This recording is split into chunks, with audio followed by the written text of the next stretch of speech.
Hey guys, welcome back. So in today's video, we're going to be talking about the Blair Witch Project and its lore. Got my tent up, I've got the mood set up, so let's go ahead and discuss this movie. So the Blair Witch Project premiered at the Sundance Film Festival, January 23rd, 1999. It was picked up by Artisan Entertainment for a little over $1 million, and then went out to theaters in July of the same year, and went on to spawn 2 sequels with a possible third one in the works. The film is about 3 student filmmakers who make their way out to the Black Hills Forest near Burkettville, Maryland to shoot a documentary on the local Blair Witch legend. The trio vanish, only leaving their footage to be retrieved. Before we can even talk about the 3 Montgomery College students that vanished on October of 1994, we have to take it back some. Before the kismet-filled events that led to their demise, let's further examine the lore. So going back to the 17th century, there was a colonel by the name of Nathaniel Blair who went on this expedition and discovered this area. And so he created this fort, which was then known by his surname, the township of Blair. After the formation of Blair, sometime in the 18th century, a woman by the name of Ellie Kedward, an Irish immigrant, traveled and settled upon the town. It wasn't until 1785 that she was accused by several children of her luring them to her home to draw blood. At this point, she was brought before a tribunal and found guilty of witchcraft, which she was then banished from the village, and presumably, according to legend, she died from exposure because of the harsh winter. But get this is where the legend gets really interesting. So a year after those events, all of Ellie Kedward's accusers, including half the town's children, had vanished. The rest of the townsfolk had fled. Following those events, it's not until 1809 that a book is published titled The Blair Witch Cult, which tells the story of a town's curse. The next major event that took place was thanks to a man named Burkett in the 1820s. In 1824, Burkettville was formed. I'm just going to assume most of you already know this, but just a quick clarification. Burkettville, real. Blair never existed. Now that we got that out of the way, a year after the formation of Burkettville, a little girl by the name of Eileen Tragle was seen playing near Tappy East Creek. Now, according to eyewitnesses, they saw a pale white hand reach from underneath the water and pull the little girl in. What was really strange about this incident in particular was that the water was less than a foot deep, yet the little girl's body was never found. If you've seen the TV faux documentaries, which there are several, so off the top of my head, I can think of Curse of the Blair Witch, Shadow of the Blair Witch, Sticks and Stones, the Burkettville 7. They definitely go more into detail with the lore. It is said that a man died from drinking the water and several animals died as well. Now it seems like the town had been dormant up until 1886. So over 60 years later, an 8-year-old girl by the name of Robin Weaver had been out to the Black Hills Forest when she met an old woman who, according to her, her feet never touched the ground. She was lured to an abandoned house where this elderly woman had told her to wait there. Robin's mother grew worrisome. A search party had gone out looking for the missing girl in the forest. When the search party did not return,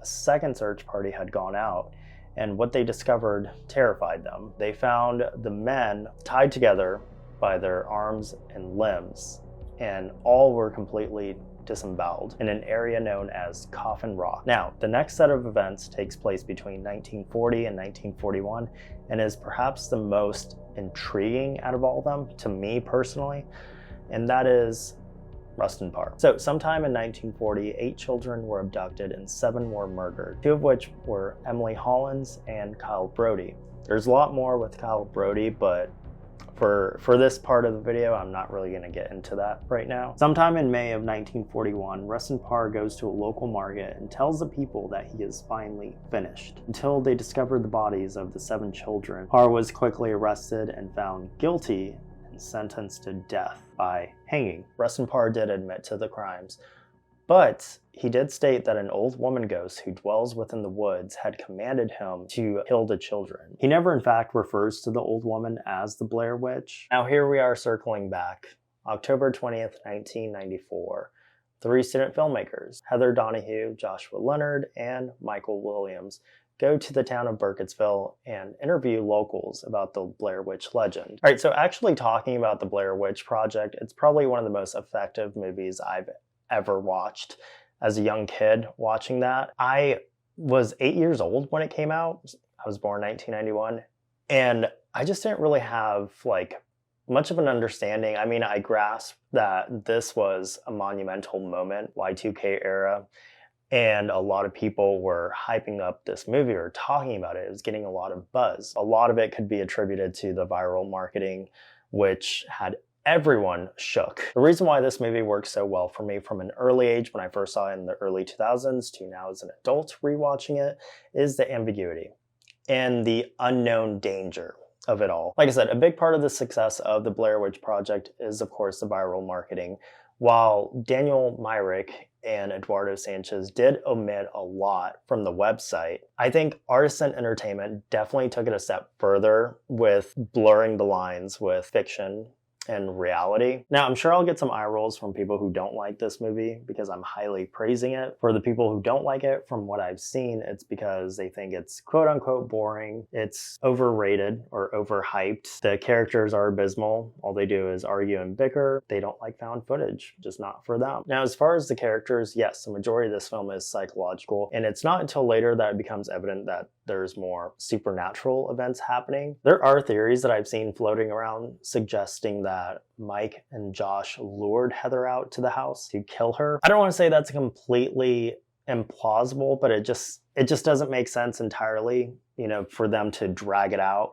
Another one was that locals were doing this because they wanted to kill the trio. Again, how do you explain the ending where they're at literally Rustin Parr's house, which, mind you, there's nothing but foundation left. Like, his house burned down. So that's one of the main reasons why I think there is a supernatural force at play. And while the Blair Witch is said to be Ellie Kedward, I think something far more ancient and evil dwells within the woods. I think Ellie just served as the catalyst for what catapulted all these other events later on when she cursed the land. Another aspect of the film that I enjoy, the characters, the raw emotion that's delivered, and the fact that they really went out into the woods to film this for 7 days, 7 to 8 days, a week. They were deprived of food or limited with what they were eating. Something that I read that directors told them was that safety is our #1 concern, but your comfort isn't. Something along those lines. They weren't kidding when they said that. With the actors, they did have a code word if things got a little too intense. So taco was one of the code words that they used if they were needing to break from a scene or a scenario and regroup. Again, Heather's performance in the film, the iconic shot, which she accidentally zoomed in on her face, actually made me tear up because you really feel for the character. She is letting it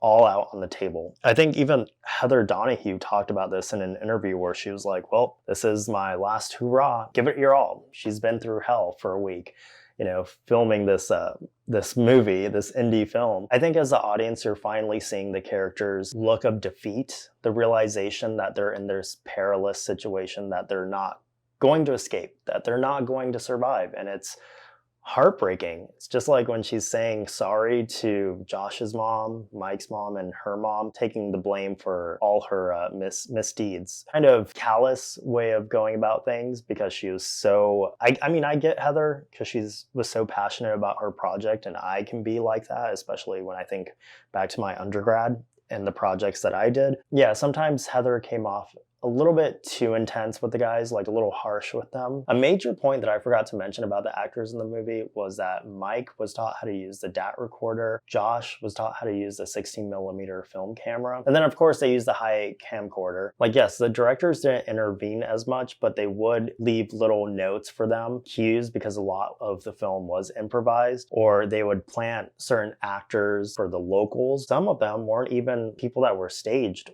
or were meant to be part of the project, I guess. Now, my last tidbit of why I love the Blair Witch Project is the sound design. And that has to do primarily with the directors when they're messing with the trio, when they're in their tents late at night. We had little instructions put in milk crates with big bicycle flags, and we could spot them using the GPS. And then every once in a while, around the milk crate, you'd hear this little skulking in the woods. And every once in a while, if it was dark, you'd see this red beam, and you knew it was the Haxon band of goons running around again. And in the film, if you listen, there's the sound of children kind of giggling or cackling, and it's unsettling.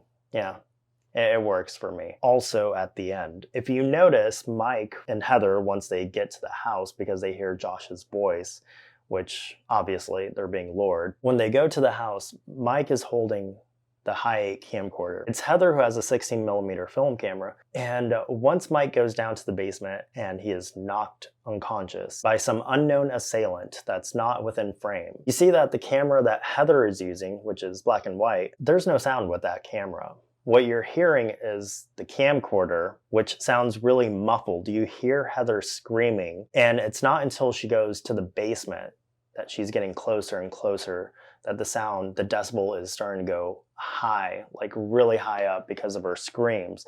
And that's just like a little piece of detail that I think is so important to pay attention to. There's just so much I could actually say about the Blair Witch Project, from like the making of the film to its website, the lore, the aftermath, the way people were behaving, fandom, just trying to solve the case of what happened to the 3 missing college students, and also destroying Burkettville. Have some decorum, people. Come on now. I haven't even gotten to these 2 yet. So I think I'm going to save that for a different video. I think I'm just going to give them all individual reviews, because to close off this video, here's my unpopular opinion. And I know a lot of people are going to disagree with me.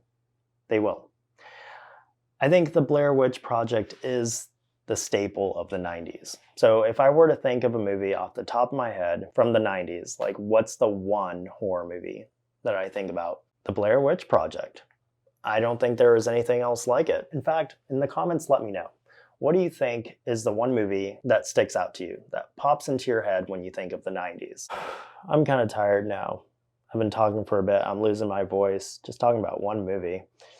And I barely scratched the surface. There's a lot of information that I left out or didn't even talk about from my notes. So let me just say real quick that a lot of the information that I got for this video was from the archive blairwitch.com website, but also Screen Rant. They surprisingly have a really good article that's a comprehensive guide on everything Blair Witch. So going into the video games, going into like the dossier. I don't really have much else to say about the Blair Witch Project other than it's still a banger, still holds up years later. Thank you so much for sticking around to the end. Hopefully I'll do Book of Shadows Blair Witch 2 soon, but ranking.